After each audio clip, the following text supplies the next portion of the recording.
There are a number of things for us to look forward to moving into Volume 8 of the RWBY series, and one of those things is that Neapolitan is likely to play a larger role in this volume compared to her role in previous volumes, what with her contribution to obtaining the Relic of Knowledge and Cinder taking complete credit for that contribution.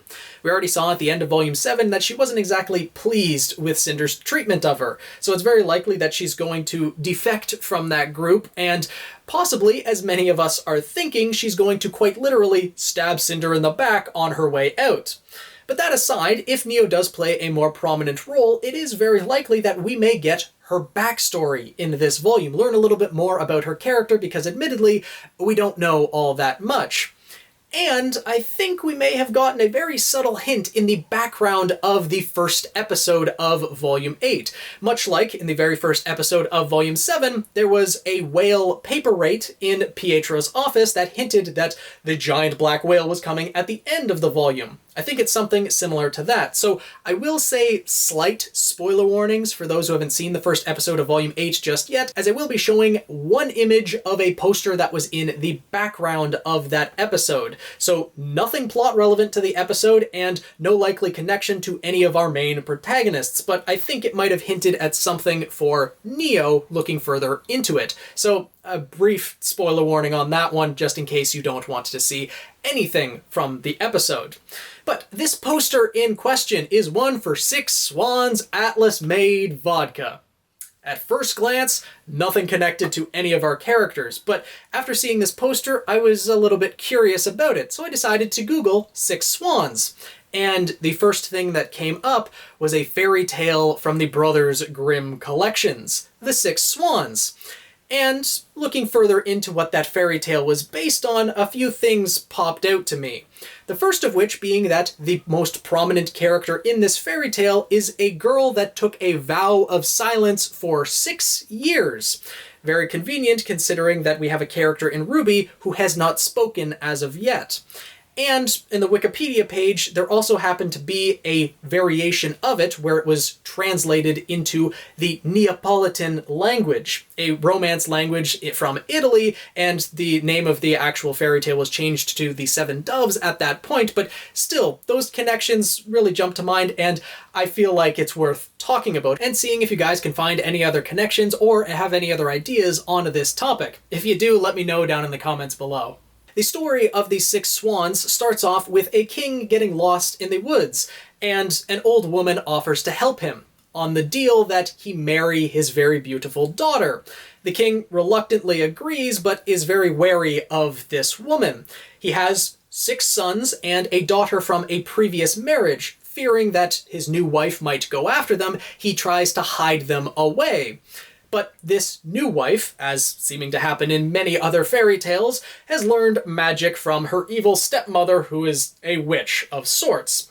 So she ends up going and tracking down these children and sewing them some sweaters, or at least the 6 sons some sweaters. She threw the sweaters over the children and the 6 boys turned into swans, the girl being the only one to remain human. I don't actually know if there was a sweater thrown over her, or if she just was unaffected, or what have you, but she remained human while her 6 brothers were turned into swans. They could, however, take their human forms for 15 minutes every evening.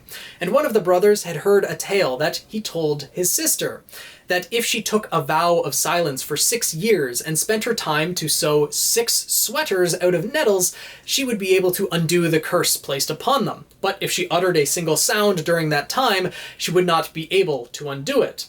The sister agreed to this task and stowed herself away in a hunter's cabin, taking this vow of silence and spending her time gathering nettles and sewing these sweaters to reverse the curses on her brothers. But after some time, a king of a neighboring land found her and was entranced by her beauty. So he took her back to his kingdom, intending to make her his queen.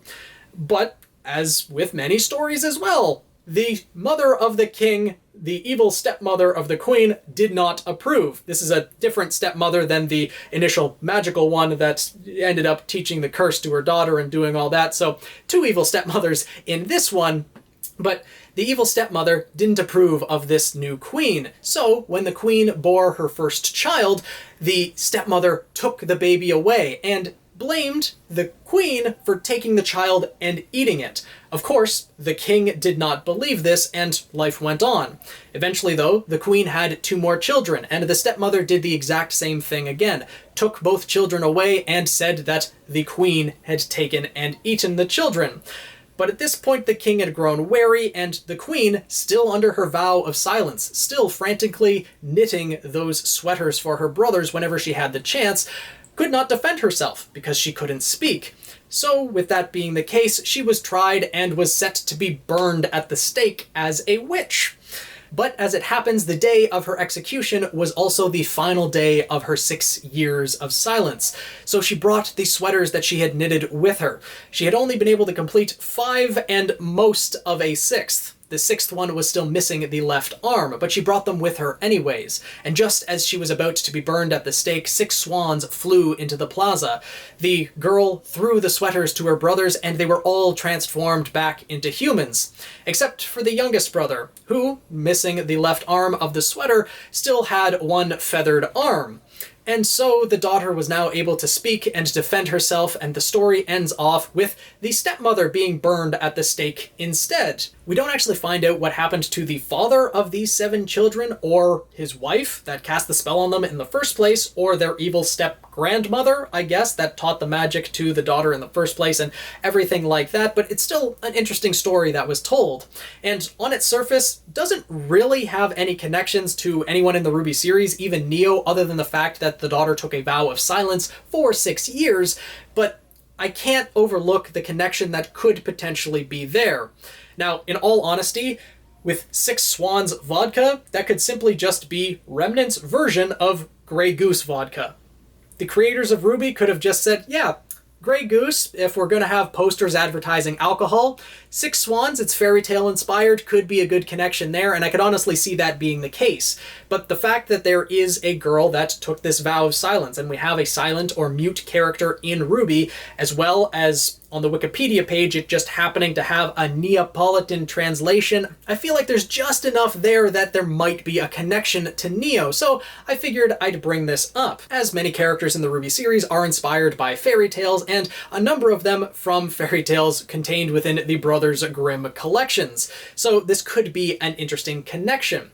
Now, characters that are inspired from these fairy tales don't follow them verbatim. Like, we haven't seen Ruby go to grandmother's house, we haven't seen Weiss bite into an apple and take a long sleep, or Yang has fought some Ursai throughout the volumes, but that's not really a prominent thing in her being inspired by Goldilocks or things like that. So this could be a fairy tale inspiration for Neo and just have different connections to the RWBY series.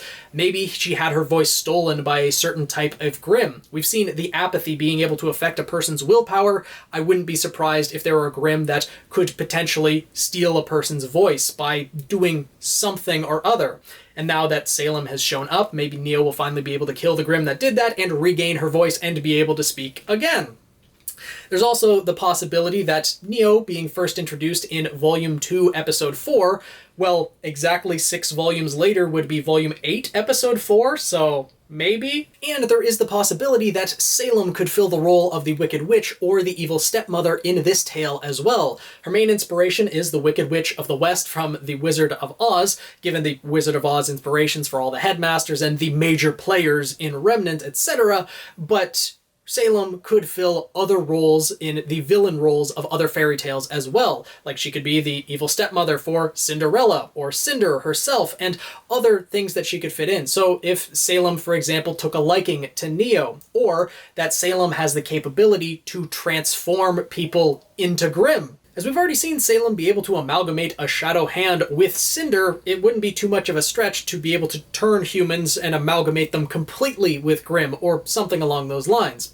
And speaking of Cinder, the fact that her left arm is inhuman could be a relation to the 6 Swans fairy tale and the fact that one of the siblings remained with their arm left inhuman. Their left arm in particular, because that sweater wasn't finished. Just an added little connection there. But Neo may have had 6 brothers, or 6 relatives, or 6 close friends, something like that, that were transformed into Grimm at some point, who had disappeared somewhere along the line, and now that she's found Salem, maybe she's been searching for a way to undo that curse, to change them back into humans or something like that.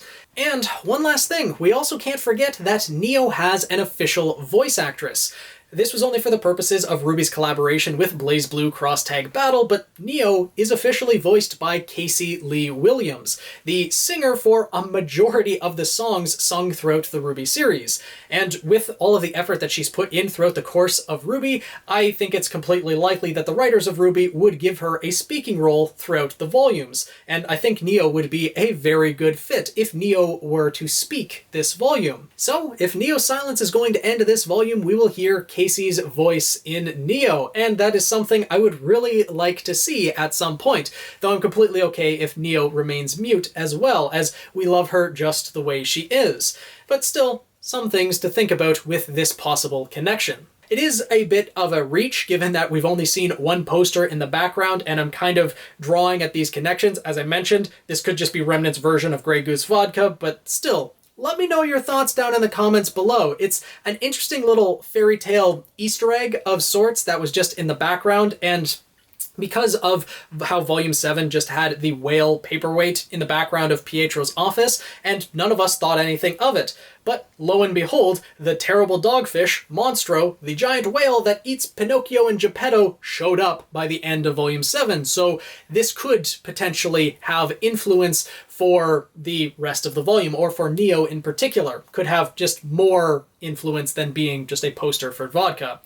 Also, I know I only said I was going to show one picture from Volume 8, but there was another poster on the wall, again, for an alcoholic beverage, and technically does have a connection to another character in the RWBY series, but we also have the Rumpelstiltskin whiskey Atlas made as well. This, of course, being connected to Professor Rumpel that is in Vacuo. So that being that distant of a connection, and probably likely not even being connected to the character as a whole, maybe Six Swans has no real connection to any of the characters and could just be some interesting background fairy tale that was thrown in, but let me know your guys' thoughts down in the comments below. Do you think that there might be some potential connections between the Six Swans fairy tale from the Brothers Grimm collections and Neapolitan? Or do you think she's inspired by some other fairy tale? There was a lot of different things that went into Neo's inspiration, like her initial design was inspired by a Roman Torchwick cosplay and things like that, but it is very likely that she has some fairy tale inspirations of her own, and I'm curious to know what you guys think.